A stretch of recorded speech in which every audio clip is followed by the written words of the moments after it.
ਬਾਨੀ ਪਟਿਆਲਾ ਦਾ ਪਿੰਮਸ ਹਸਪਤਾਲ ਵਿੱਚ ਫਾਲੋ ਅਪ ਚੈੱਕਅਪ ਮੁਤਾਸਰਾ ਅੱਖ ਦੀ ਬਿਨਾਈ ਲਈ ਦੂਜਾ ਇੰਜੈਕਸ਼ਨ ਲਾ ਦਿੱਤਾ ਗਿਆ।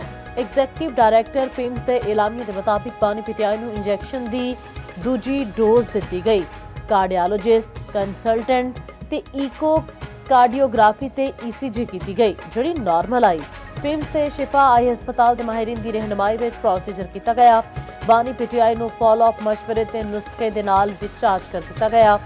ਐਗਜ਼ੈਕਟਿਵ ਡਾਇਰੈਕਟਰ ਪਿੰਮਸ ਦਾ ਆਖਣਾ ਹੈ ਇਲਾਜ ਦੇ ਦੌਰਾਨ ਮਰੀਜ਼ ਦੀ ਹਾਲਤ ਮੁਸਤਹਿਕਮ ਰਹੀ। ਬਾਨੀ ਪਟਿਆਲਾ ਦੇ ਪ੍ਰੋਸੀਜਰ ਤੋਂ ਪਹਿਲੇ ਸਪੈਸ਼ਲਿਸਟ ਦੇ ਬੋਰਡ ਨੇ ਮੁਆਇਨਾ ਕੀਤਾ।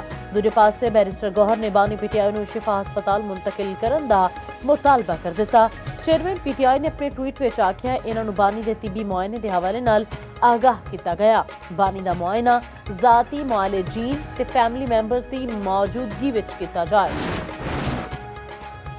वज़ीर-ए-आज़म शहबाज शरीफ 2 रोज़ा सरकारी दौरे से कतर पड़ गए। दोहा एयरपोर्ट उत्ते कतर के वज़ीर मुमलिकत खारजा उमूर डॉक्टर मुहम्मद बिन अब्दुल अजीज अल खलीफी ने इस्तकबाल किया। नायब वज़ीर-ए-आज़म इसहाक डार, विफाकी वज़ीर अता तारड़, मुआविन खसूसी तारिक फातमी भी नाल सन। वज़ीर-ए-आज़म अमीर कतर शेख तमीम बिन हमद अल सानी नाल दो तरफा मुलाकात करनगे। इकतसादी ताउन तवानाई दे शोबे विच शराकतदारी उत्ते गलबात होएगी। वज़ीर-ए-आज़म 2 मार्च तो रूस का दौरा करनगे। रूसी सदर दी न्यूर प्यूटन नाल मुलाकात होएगी। डील ना होई ते ईरान लई बहुत बुरा दिन होएगा। अमरीकी सदर डोनाल्ड ट्रंप की फिर धमकी आख्या।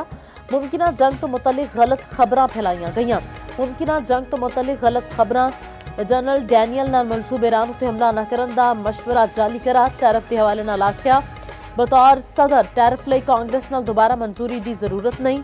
अमरीका नूं नुकसान पहुंचाने वालियां उत्ते होर टैरिफ आयद किया जाएगा। विफाकी वज़ीर दाखिला मोहसिन नकवी इटली पड़ गए। मोहसिन नकवी इटली, यूनान ते स्पेन के वज़ीर दाखिला नाल मुलाकात करनगे। गैर कानूनी इमीग्रेशन रोकने लई पाकिस्तानी इकदामात तो आगाह करनगे। मुलाकातां विच होर अहम उमूर उत्ते भी तफसीली गलबात करनगे।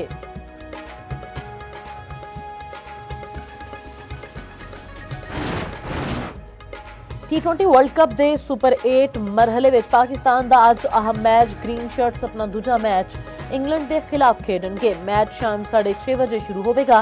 कौमी टीम दी कैंडी विच प्रैक्टिस, बैटिंग, बॉलिंग ते फील्डिंग दे सैशन साहबजादा फरहान दा आखना है टीम दा मोरल बुलंद है। इंग्लैंड नूं टफ टाइम देवांगे, सब नूं जिम्मेदारी लेना होएगी।